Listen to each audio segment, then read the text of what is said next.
And welcome to July Echo session. My name's Catherine Freeland, and I'm the Associate Director of Public Health Research, and I'd like to really welcome you all today, and thanks again for joining. Today, we are excited to have Dr. Lewis Roberts here to give our didactic session. Dr. Lewis Roberts is currently a full-time professor of medicine in the Division of Gastroenterology and Hepatology at the Mayo Clinic in Rochester, Minnesota, and he's a liver cancer scientist. He is significantly involved in viral hepatitis and its linkage to liver cancer, and has led major efforts to address and really understand health disparities associated with liver cancer within Africa. And we're really honored also to have Dr. Nadia Ali, who will be sharing a case study with us today following Dr. Roberts' presentation. Before we jump into our session today, I'd like to invite everyone to introduce themselves in the chat box by putting your name, institution, and affiliation so we can learn who's here today with us and where you're calling in from. I'd like to also take a minute to have our team join us in introducing themselves so you can get to know some of the folks who have really been instrumental at leading and moving the ECHO forward. So I'll let, I think, Dr. Torgerson introduce herself first. Good afternoon, everyone. I'm Jessie Torgerson. I'm in the Division of Infectious Diseases at the University of Pennsylvania, and I lead our Center for Viral Hepatitis program at our Penn Presbyterian Medical Center. Great, thank you. And I think I saw Dr. Gish, if you want to introduce yourself as well. Good morning from San Diego. Just trying to get my video to toggle correctly. Glad to be part of ECHO. This, of course, dates back 6 or 7 years with our New Mexico colleagues when we first did the mother-to-child transmission ECHO. And thank you very much for carrying this forward. It's a great program. Welcome, Lewis. Thanks so much. And Anusha. Hi, everyone. I'm Anusha. I'm one of the public health program coordinators at the Hepatitis B Foundation. Great, thanks so much. And I think that's everybody from our side for now. And again, as you're jumping into today's session, please feel free to introduce yourself in the chat and welcome everybody. At this time, I'll go ahead and turn it over to Dr. Roberts for the presentation today. Great, thanks very much. And thanks everyone for joining. It's a pleasure to be here. And I'll talk some about what we know about the connection between hepatitis B virus and liver cancer. And in terms of the special populations, I'll be thinking particularly about African populations, and some of what I'll say will be relevant particularly to the immigrants populations from Africa that live in the United States. And I'll show you a little bit of data about them as well. And I'll try to be brief so we have time for discussion as well. So I have a few disclosures. I think many of us probably at this meeting are aware of this. It's not as perhaps as well recognized by, I think, public health practitioners broadly, that the global burden of liver cancer is high. And in particular, thinking about special populations, the years of life lost in Africa are many. And if we go to sub-Saharan Africa, particularly for the patients and the physicians and other healthcare personnel working there, they're not looking for a liver cancer epidemic that might be happening in the future. For them, the liver cancer epidemic is now. And this is some of the ways it presents. And so the picture on the left is that of a young man. I think I got this from Professor Jose Debes from the University of Minnesota, who spends a fair bit of his time in Tanzania. So this is a patient that he saw with a huge mass in the abdomen, turned out to be a solid mass from the liver.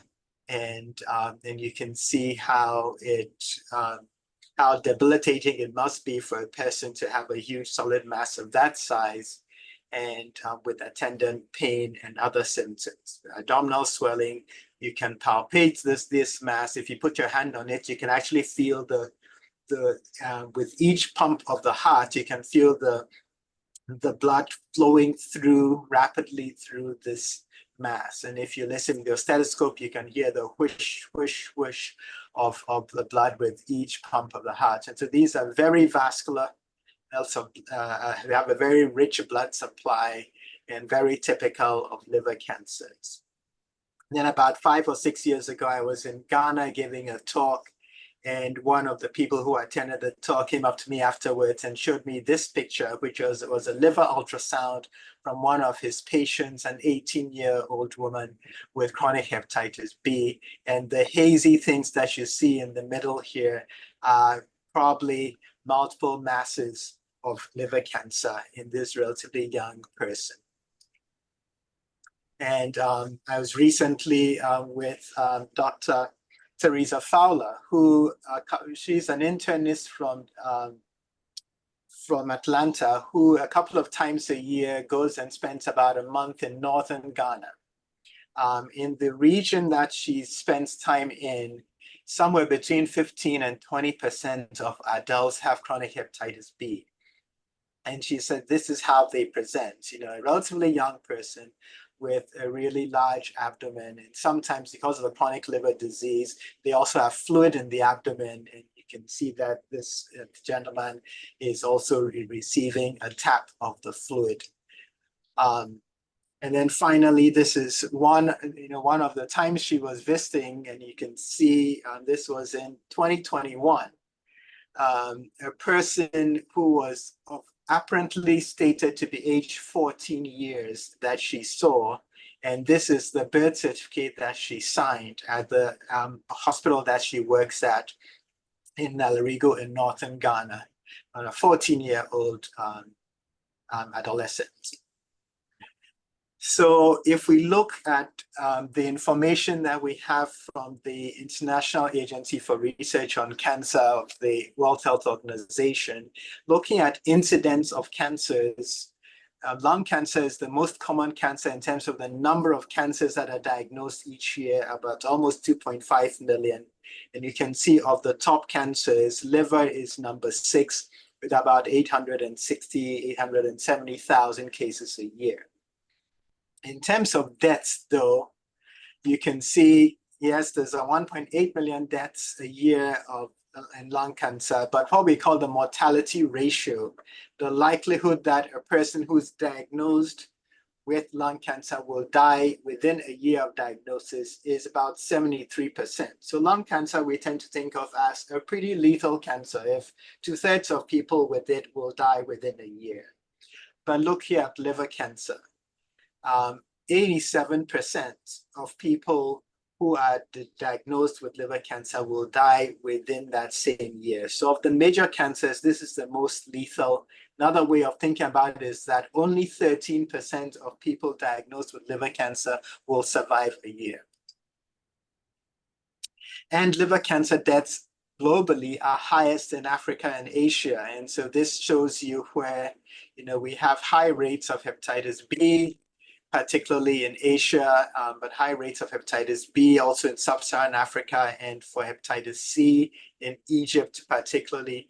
And you can see the rates, the age-specific rates of cancer are pretty high in Africa and in Asia, with intermediate rates in North America. Now, if we compare liver cancer to other major cancers in Africa, and so this is again the most recent data, this just focused on Africa as a continent. You can see as a continent, there's 1.4 billion people in Africa, with about 700 million males and 700 million females. The number of new cancer cases is estimated about 500,000 in males and about almost 700,000 in females, about 1.2 million cancer cases each year in Africa. If we look at the leading cancers in males, liver is the number 2 cancer that's diagnosed. In females, it doesn't make the top 3. It's usually about 4 or 5. But if we think about deaths, you can see here that liver is number 2 cause of death and in men, and number 3 cause of death in women. So epidemiology is important because it helps us figure out who's at risk for a cancer, and that hopefully helps us to improve control and reduce the incidence of the cancer.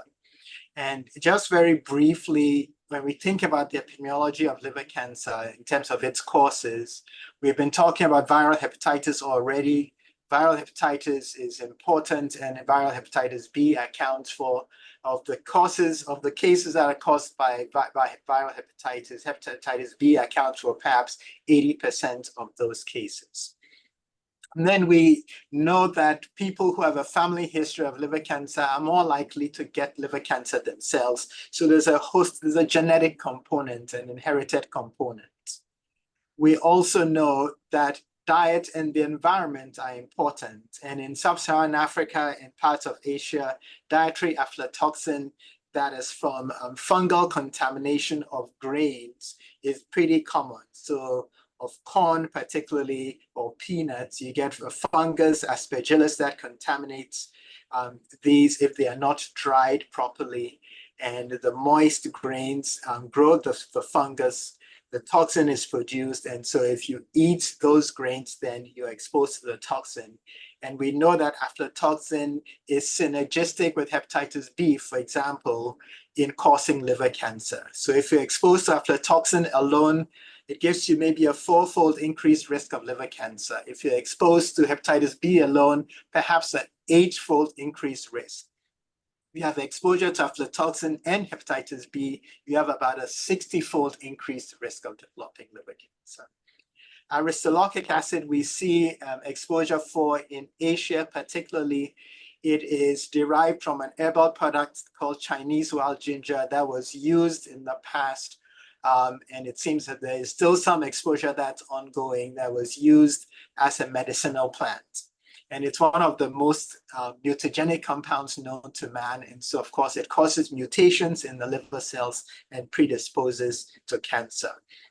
And then finally, we've only really found out about dimethyl sulfate in the last few years. We've wondered for a long time why Mongolia had the highest rates of liver cancer on the planet. And what we found in the last few years is that in Mongolia, in parts of Mongolia, they use coal. They burn coal to heat homes, so to heat dwellings. And what's been found is that this compound is one of the compounds that is released when coal is burned.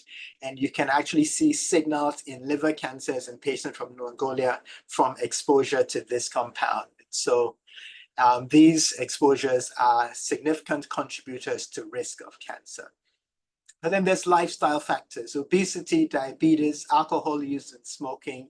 All of these contributes to, particularly the first 3, what we call the metabolic syndrome. Changes that cause fat to be deposited in the liver. The fat causes inflammation and predisposes people to liver cancer. And smoking, like with many other types of cancer, also is a cofactor that often increases risk of cancer.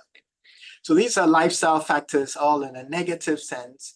But here's the positive news, in that about every epidemiologic study that's been done has shown that coffee actually reduces your risk of liver disease broadly, but of liver cancer as well.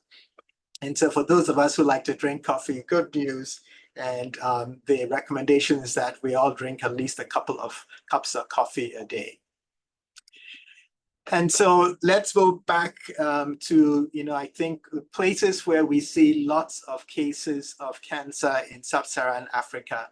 And this is Nigeria. So Nigeria has a population of about 220 million people. And of those people in 2022, it was estimated that 14 million, about 7% of the population, had chronic hepatitis B infection, and a little bit over 1 million had chronic hepatitis C infection, so less than 1% of the population. But if we look at data from the CDA Foundation on these individuals, only 4% of people with hepatitis C in Nigeria have actually been diagnosed. So 96% of people who have hepatitis C in Nigeria don't know. Less than 1% of the people in Nigeria with hepatitis B know they have it. So again, over 99% don't. In terms of treatment, only 4% of people with hepatitis C are receiving annual treatment, less than 1% of people with hepatitis B. When we think about annual deaths, we see about 46,000 deaths annually from hepatitis B infection. That's about 5 deaths per hour with hepatitis B infection.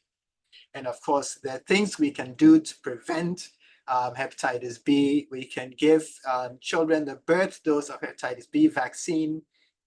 We can give them in early infancy additional doses to prevent them getting hepatitis B. If the mother has hepatitis B and the child is born, in addition to receiving the birth dose, we can give the child hepatitis B immune globulin, but this tends to be expensive and very rarely used in low and middle income countries. And we can treat pregnant women who have hepatitis B with drugs that reduce the rate of transmission to children. And so these are important things to do, but as you can see, they're not done as often as we need them to be done to reduce the rates of these infections in low and middle income countries, particularly in Africa. This is data to make the point that countries aren't uniform, that there's often regional variations within a country when we look at hepatitis rates. And this, of course, relates to the fact that the risks of transmission tend to be different in different parts of the country. So this is Ghana. This is from a study that was done just a few years ago, around 2021. And you can see that there's quite a gradient. Here is hepatitis B on the left side. And you can see here in Greater Accra, near the capital, it's about 6.5% of the population has hepatitis B infection. But in northern Ghana, in the region I was showing you, around 20% of individuals have hepatitis B infection. When you look at hepatitis C, again, Greater Accra, only 1% hepatitis C. All the way in the northern part of the country, it's between 10 and 15%. So overall, the rates in Ghana for hepatitis B are around 10%, and for hepatitis C, around 3%, but quite a bit of regional variation. And one of the things that's key in sub-Saharan Africa is this observation that we and others have made, that liver cancer tends to occur at an earlier age, particularly in individuals with chronic hepatitis B. So this is a study that we did at multiple centers in Africa, in both West and East Africa, in 7 different countries. We enrolled and got information retrospectively from about 1,500 patients in these countries. And what we found was this. If we asked, if the physician or healthcare worker knew what the cause of the liver cancer was, and then we asked what was the age at which the cancer was diagnosed. And you can see for hepatitis B in the black columns, the peak age of diagnosis was in the 30s to 40s, between around 30 and 50 years of age. For hepatitis C in the lighter gray, it's between 50 and 60 years of age that we see the peak. And when we looked at it by etiology, you can see hepatitis B here again. The median age across the whole group was about 42 years. For hepatitis C, the median age was about 55 years. And if we looked by country, we see some differences as well. So this is Malawi here. The median age was 35. In Ghana, Nigeria, and Uganda, it was 40.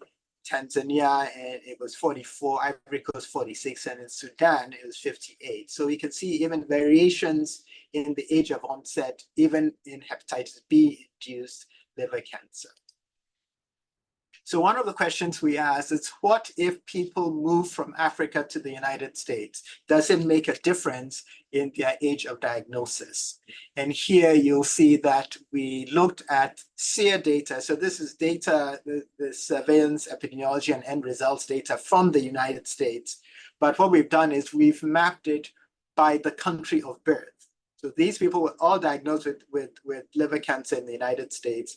And what is the different colors here show the percentage that were diagnosed who were under the age of 50 when they were diagnosed. So individuals born in the United States, 6 to 10% of them were under the age of 50 when they were diagnosed with liver cancer.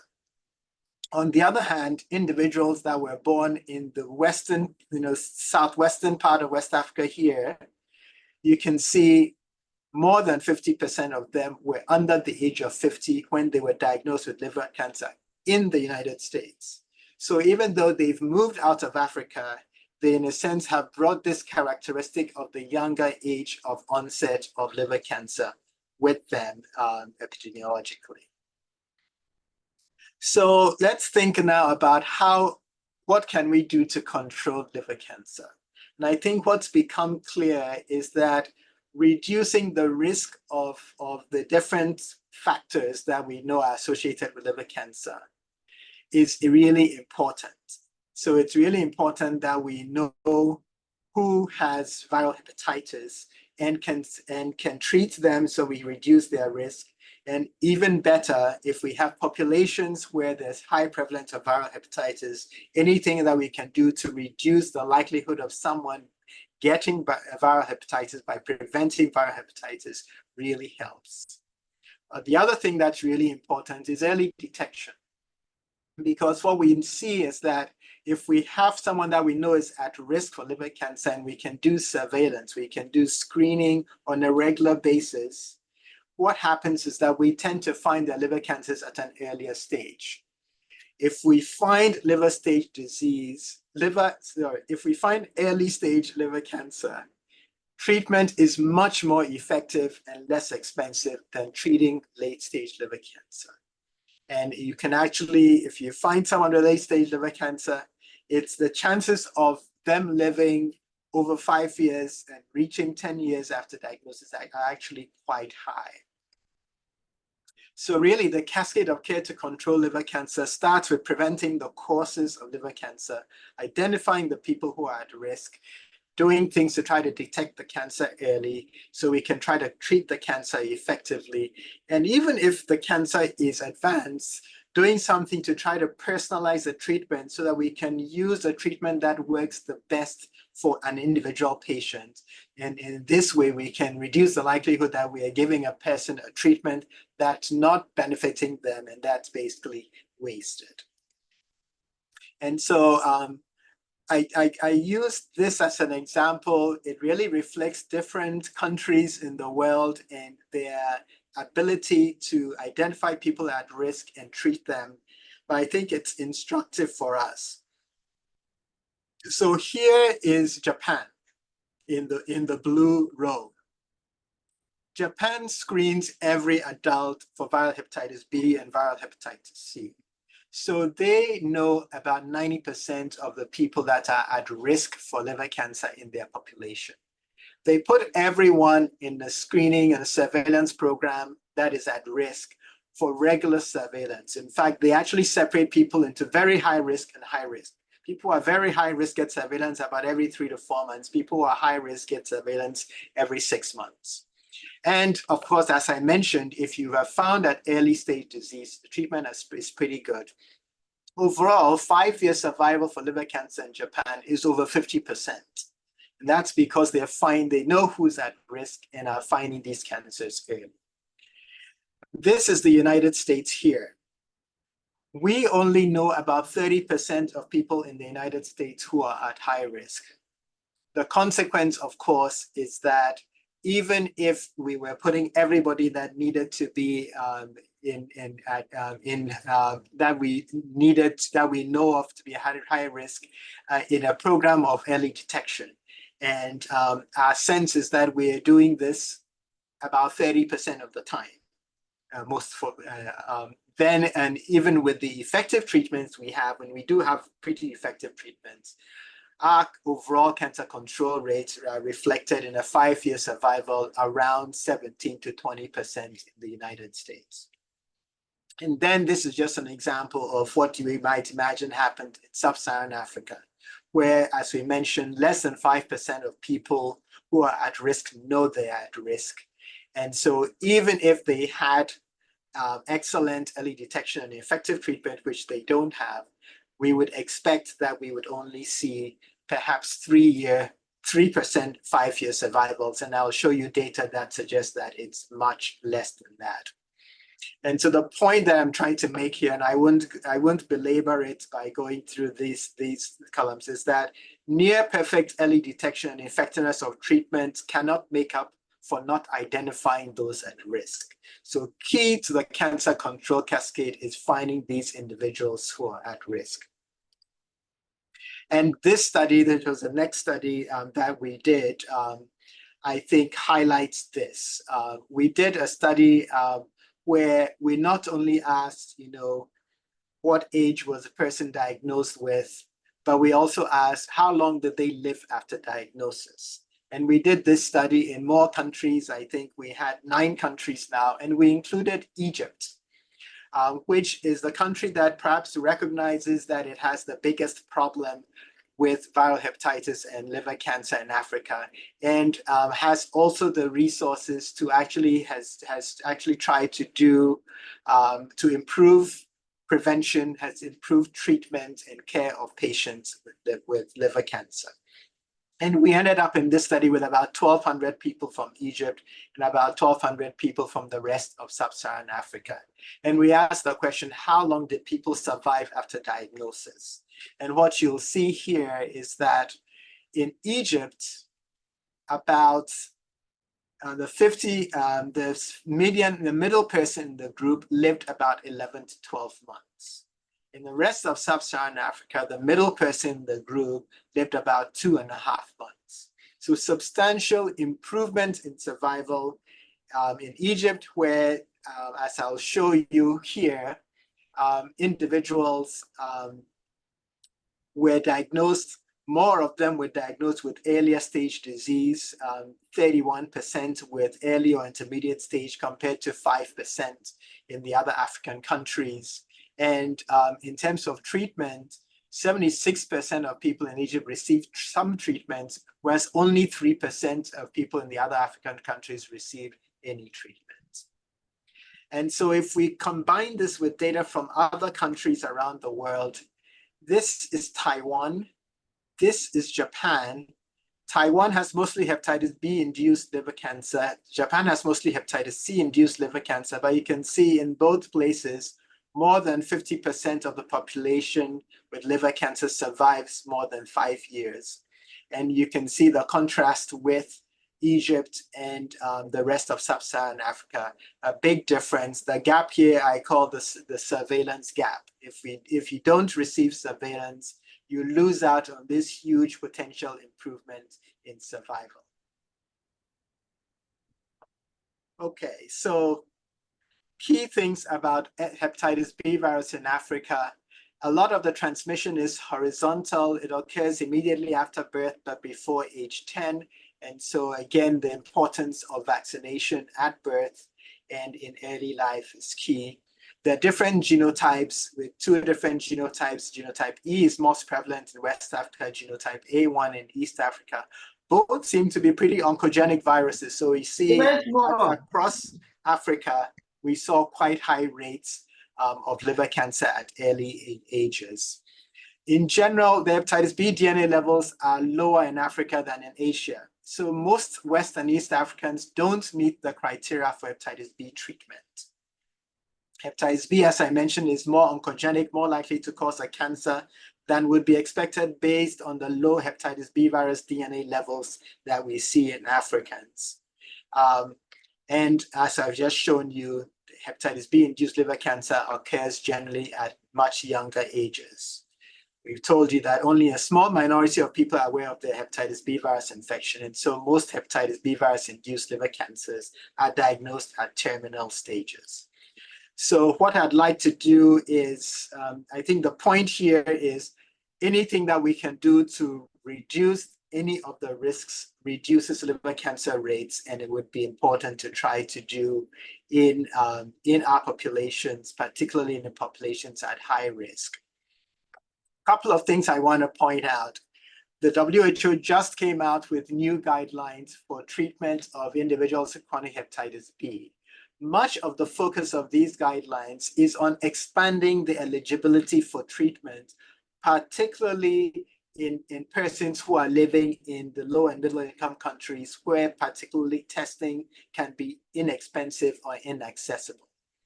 So key things to point out are that, if people have evidence of significant fibrosis, based on an APRI score, this is a score that estimates the likelihood of fibrosis of greater than 0.5. So this can be done by blood tests or evidence of cirrhosis.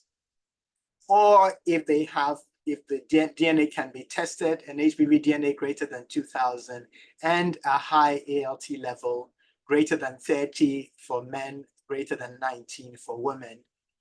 And then this is where I think it gets really interesting, because these things were all not in the previous guidelines. If there's co-infections with HIV, hepatitis delta, or hepatitis C, if there's a family history of liver cancer or cirrhosis, if the person is on immune suppression, significant immune suppression, if they have comorbidities, diabetes, or non-alcoholic fatty liver disease or metabolic dysfunction associated steatotic liver disease, or extrahepatic manifestations of hepatitis or viral hepatitis. So these actually substantially expand indications. To anybody who has hepatitis B, surface antigen positive, and has diabetes is now eligible for treatment. And so this, we think, will really help to identify those at risk and reduce their risk. And again, in the absence of access to HBV DNA assays, if they have persistently abnormal ALT levels alone, this allows treatment. So it's just one additional piece that I wanted to say. That this is just to make the point that we tend to think that non-alcoholic fatty liver disease is something that occurs in wealthier industrial countries. This is a study from Ghana. In Ghanaian patients with type 2 diabetes, 50% of them had fatty liver disease, and almost 12% had significant liver fibrosis. So I'll stop with this slide, which is to say, who do we enroll in surveillance for hepatocellular carcinoma? And what we want to do is enroll people with cirrhosis of any cause, people with chronic hepatitis B that was acquired perinatally or in early childhood, so this is mostly individuals in Asia, of high viral titers, as we've discussed, active hepatitis, family history of liver cancer. In Asia, typically we say adults more than 40 years of age, but based on the data I've been showing, I think we believe in Africa, this should be really anyone above in adulthood, above 20 years of age. And then of course, if individuals have chronic hepatitis C, they have to have advanced fibrosis or cirrhosis. And how do we do surveillance? Typically, it is with ultrasound, and so it's ultrasound every 6 months. And in addition, we will use blood tests. And traditionally, the blood test to use has been the alpha-fetoprotein test, but there is now a number of additional tests that are being used. This just describes the GALAD model, which includes, in addition to alpha-fetoprotein, the AFP-L3 and the DCP, which are two other biomarkers that have been used quite effectively in countries like Japan. And there are new tests coming, a number of different tests based on methylation type markers and other markers. But the key is really to identify those at risk, enroll them in surveillance, and that helps us find the cancers at earlier stages and allows us to treat people much more effectively. And I'll stop here, and I think we have a case to review, and then hopefully we can have some questions as well. Thanks very much. Thank you so much, Dr. Roberts. Really a great presentation. I think maybe we have time for 1 or 2 questions for Dr. Roberts, and then we can get into our case. Does anybody have any questions or clarifying points for Dr. Roberts? And feel free to use the chat box as well. I have one question. Dr. Roberts, that was fantastic. Thank you so much for that presentation.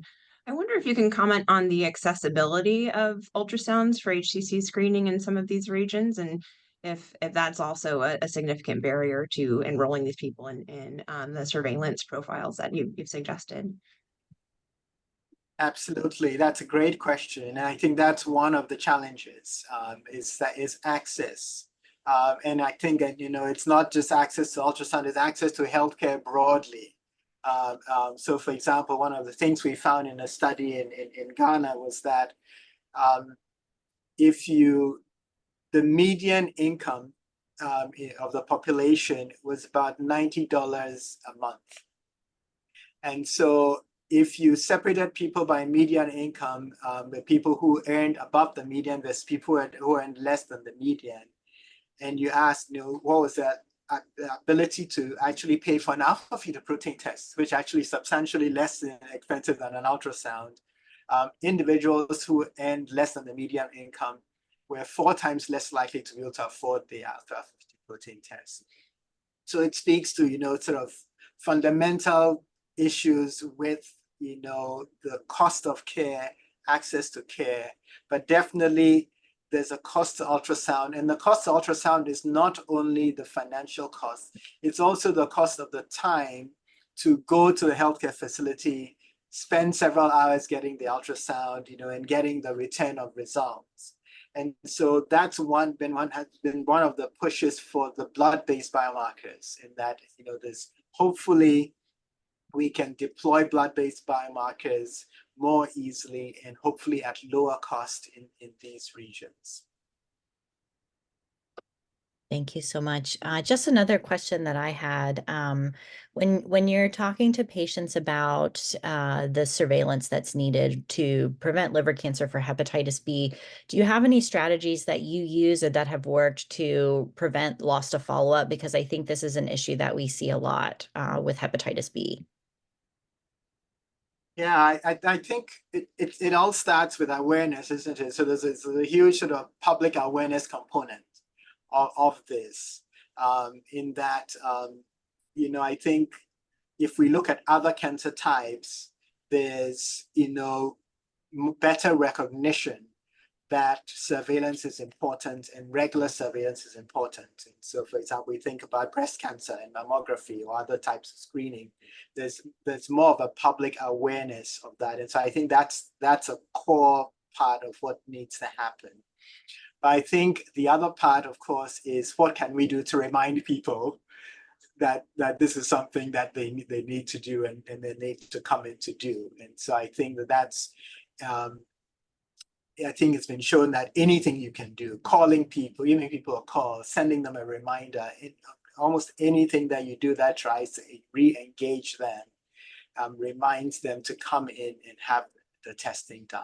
And of course, if it's something that they can do closer to home, that helps as well. So that sort of goes back to how we design the healthcare environment, healthcare access.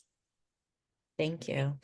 Another question came in through the chat. Is the genotype of hepatitis B or hepatitis delta linked to the transmission of chronic infection in HCC?